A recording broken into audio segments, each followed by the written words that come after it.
नहीं, वो डिगा नहीं, वो हारा, वो जीता, वो परेशान हुआ लेकिन मायूस नहीं हुआ। बिखर गया उसका परिवार, बिखर गया उसका परिवार, लेकिन वो इस भारत देश में बी बैक्ड सोसाइटी के मिशन को लेकर अड़ा रहा और टिका रहा।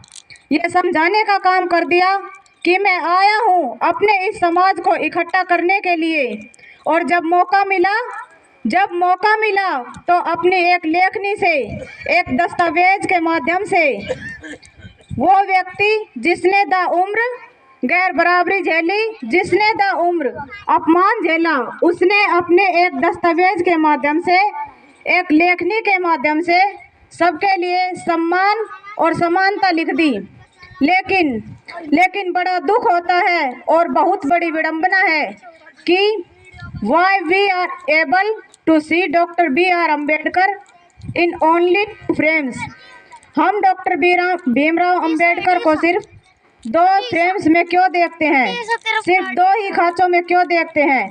अगर हमने देखा होगा डॉक्टर भीमराव अम्बेडकर को हाथों में संविधान की किताब पकड़े हुए, या देखा होगा संविधान वेदना के रूप में, और यह देखा होगा दलितों के नेता और आरक्षण करने वाले शख्स के रूप में। मेरा सवाल आपसे है,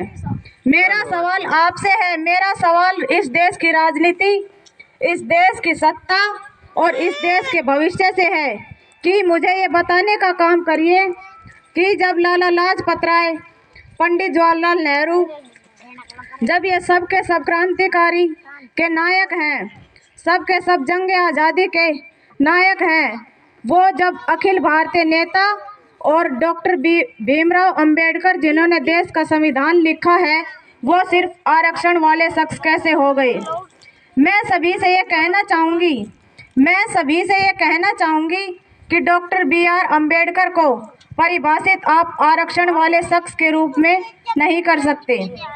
उनका पूरा परिचय समाजशास्त्री डॉक्टर भीमराव अम्बेडकर होगा।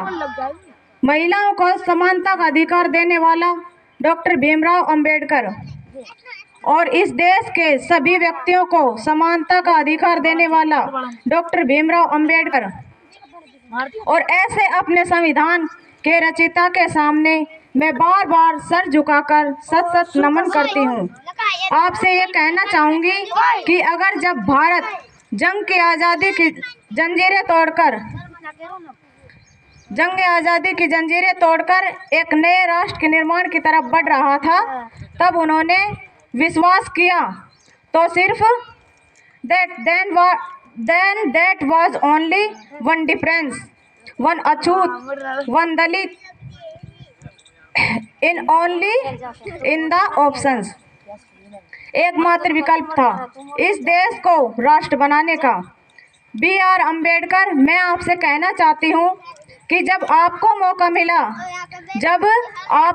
मिला तो आपने एक लेखनी से समानता और न्याय लिख दिया, और जब इनको मौका मिला तो इन्होंने मनुस्मृति लिख दी।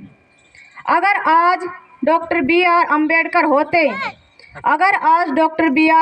होते तो इस लोकतांत्रिक व्यवस्था का नाश होते देख आप सभी से ये पूछते कि बताओ आप क्या करना चाहते हो।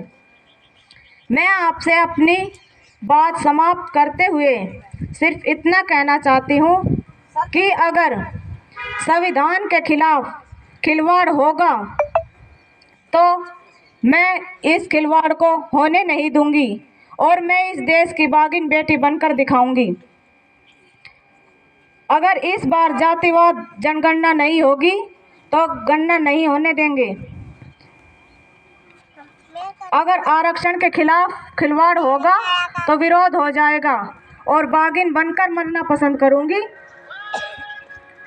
आप सभी आने पढ़ कर देख लो, भीम का बलिदान पढ़ कर